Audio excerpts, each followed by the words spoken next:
नमस्कार दोस्तों। श्रीमद् भागवत गीता कथा रूप अध्याय 13 क्षेत्र विभाग योग प्रकृति पुरुष चेतना।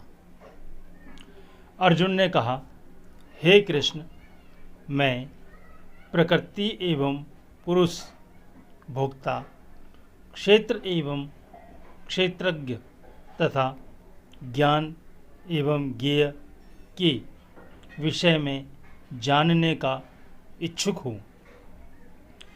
श्री भगवान ने कहा, हे कुंती पुत्र, यह शरीर क्षेत्र कहलाता है और इस क्षेत्र को जानने वाला क्षेत्रज्ञ कहलाता है।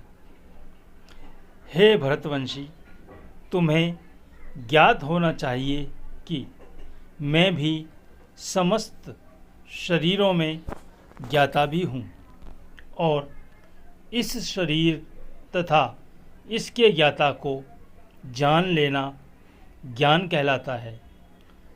ऐसा मेरा मत है। अब तुम मुझसे यह सब संक्षेप में सुनो कि कर्म क्षेत्र क्या है, यह किस प्रकार बना है, इसमें क्या परिवर्तन होते हैं, यह कहाँ से उत्पन्न होता है, इस कर्म क्षेत्र को जानने वाला कौन है और उसके क्या प्रभाव हैं। विभिन्न वैदिक ग्रंथों में विभिन्न ऋषियों ने कार्यकलापों के क्षेत्र तथा उन कार्यकलापों के ज्ञाता के ज्ञान का वर्णन किया है। इसे विशेष रूप से वेदांत सूत्र में कार्य कारण के समस्त तर्क समेत प्रस्तुत किया गया है। पंच महाभूत, अहंकार, बुद्धि, अव्यक्त, तीनों गुणों की अप्रकट अवस्था, 10 इंद्रियां तथा मन, 5 इंद्रिय विषय, इच्छा, द्वेष, सुख, दुख, संघात, जीवन के लक्षण तथा धैर्य, इन सब को संक्षेप में कर्म का क्षेत्र तथा उसकी अंतःक्रियाएं, विकार कहा जाता है। विनम्रता, दंभहीनता, अहिंसा, सहिष्णुता, सरलता, प्रामाणिक गुरु के पास जाना, पवित्रता, स्थिरता, आत्मसंयम, इंद्रिय तृप्ति के विषयों का परित्याग, अहंकार का भाव, जन्म, मृत्यु, वृद्धावस्था तथा रोग के दोषों की अनुभूति, वैराग्य, संतान, स्त्री घर तथा अन्य वस्तुओं की ममता से मुक्ति, अच्छी तथा बुरी घटनाओं के प्रति संभाव, मेरे प्रति निरंतर अनन्य भक्ति, एकांत स्थान में रहने की इच्छा, जन समूह से विलगाव, आत्म साक्षात्कार की महत्ता को स्वीकारना तथा परम सत्य की दार्शनिक खोज, इन सब को मैं ज्ञान घोषित करता हूँ और इनके अतिरिक्त जो भी है वह सब अज्ञान है। अब मैं तुम्हें ज्ञेय के विषय में बतलाऊंगा, जिसे जानकर तुम नित्य ब्रह्मा का आस्वादन कर सकोगे। यह ब्रह्मा या आत्मा जो अनादि है और मेरे अधीन है, इस भौतिक जगत की कार्य कारण से परे स्थित है। उनके हाथ, पाँव, आँखें, सिर तथा मुंह तथा उनके कान सर्वत्र हैं। इस प्रकार परमात्मा सभी वस्तुओं में व्याप्त होकर अवस्थित है। परमात्मा समस्त इंद्रियों के मूल स्रोत हैं, फिर भी वे इंद्रियों से रहित हैं। वे समस्त जीवों के पालनकर्ता होकर भी अनासक्त हैं। वे प्रकृति के गुणों से परे हैं, फिर भी वे भौतिक प्रकृति के समस्त गुणों के स्वामी हैं। परम सत्य जड़ तथा जंगम समस्त जीवों के बाहर तथा भीतर स्थित है। सूक्ष्म होने के कारण वे भौतिक इंद्रियों के द्वारा जानने या देखने से परे हैं।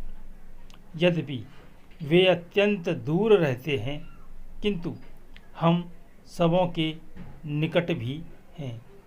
यद्यपि परमात्मा समस्त जीवों के मध्य विभाजित प्रतीत होता है, लेकिन वह कभी भी विभाजित नहीं है। वह एक रूप में स्थित है।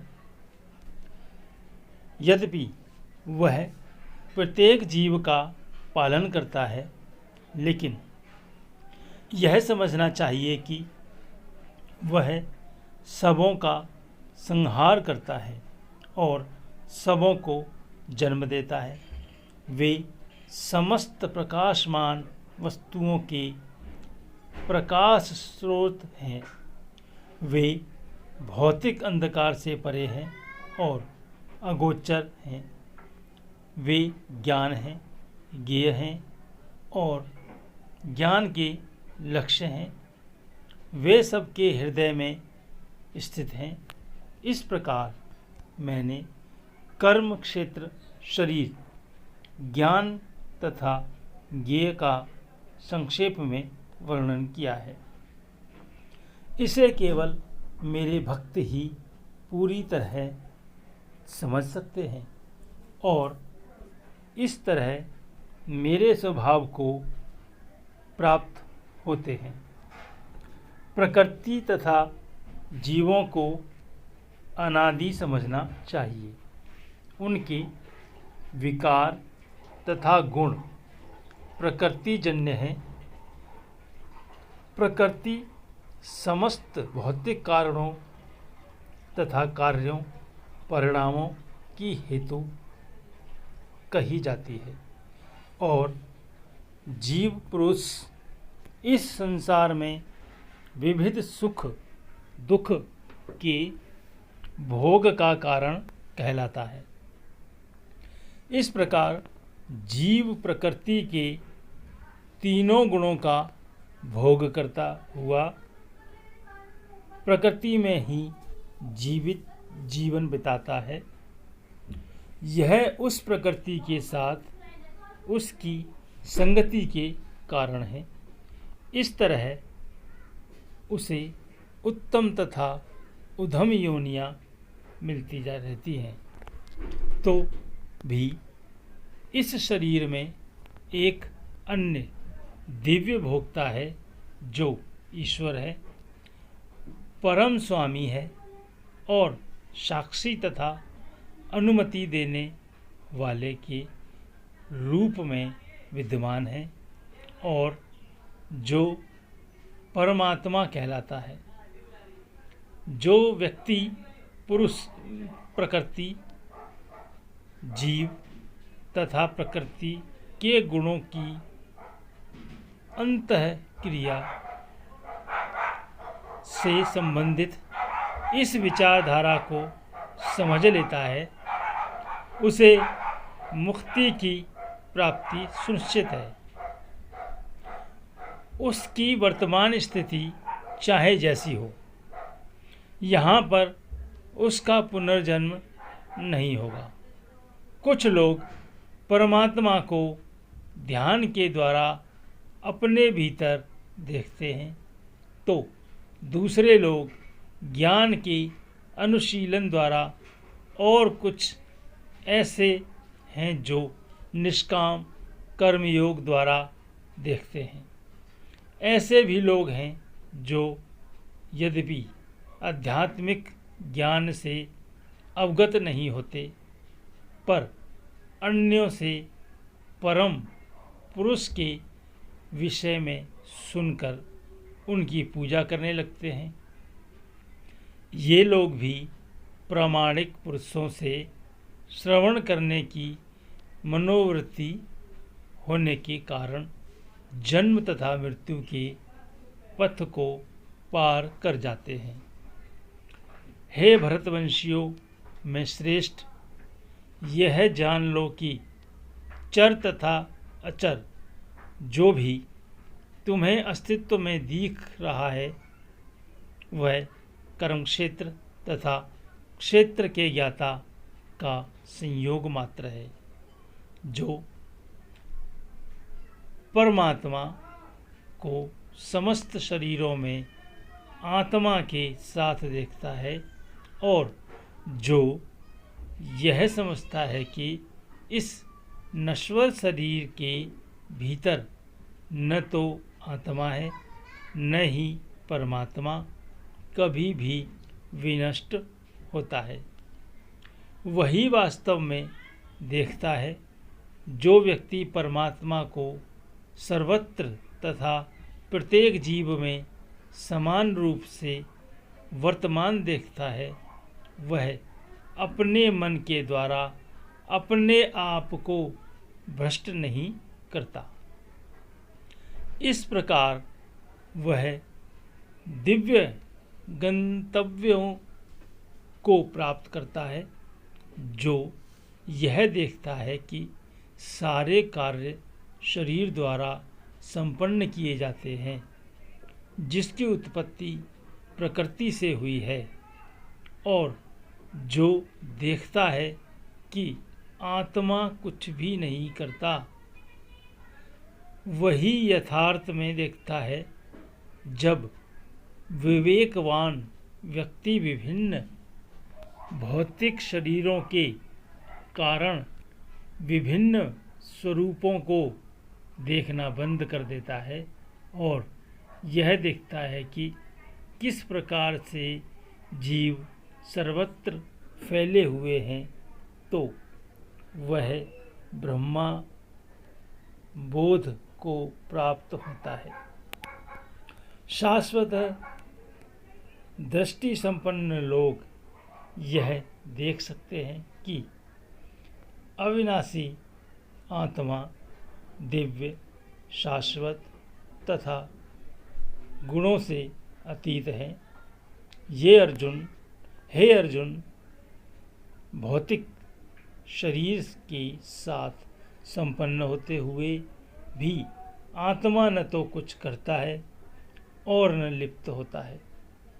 यद्यपि आकाश सर्वव्यापी है, किंतु सभी सूक्ष्म प्रकृति के कारण किसी वस्तु से लिप्त नहीं होता। इसी तरह ब्रह्मा दृष्टि में स्थित आत्मा शरीर में स्थित रहते हुए भी शरीर से लिप्त नहीं होता है। हे भरतपुत्र, जिस प्रकार सूर्य अकेले इस सारे ब्रह्मांड को प्रकाशित करता है, उसी प्रकार शरीर के भीतर स्थित एक आत्मा सारे शरीर को चेतना से प्रकाशित करता है। जो लोग ज्ञान के चक्षुओं से शरीर तथा शरीर के ज्ञाता के अंतर को देखते हैं और भवबंधन से मुक्ति की विधि को भी जानते हैं, उन्हें परम लक्ष्य प्राप्त होता है। ईश्वर हम सबके जीवन को खुशियों से भर दें और दुखों से बहुत दूर रखें। अपने व्यस्त जीवन से अमूल्य समय निकालकर यहाँ तक वीडियो देखने के लिए बहुत बहुत धन्यवाद। मिलते हैं अगले वीडियो में नए रहस्य के साथ। कृपा करके चैनल को सब्सक्राइब करें और शेयर करें और लाइक भी करें।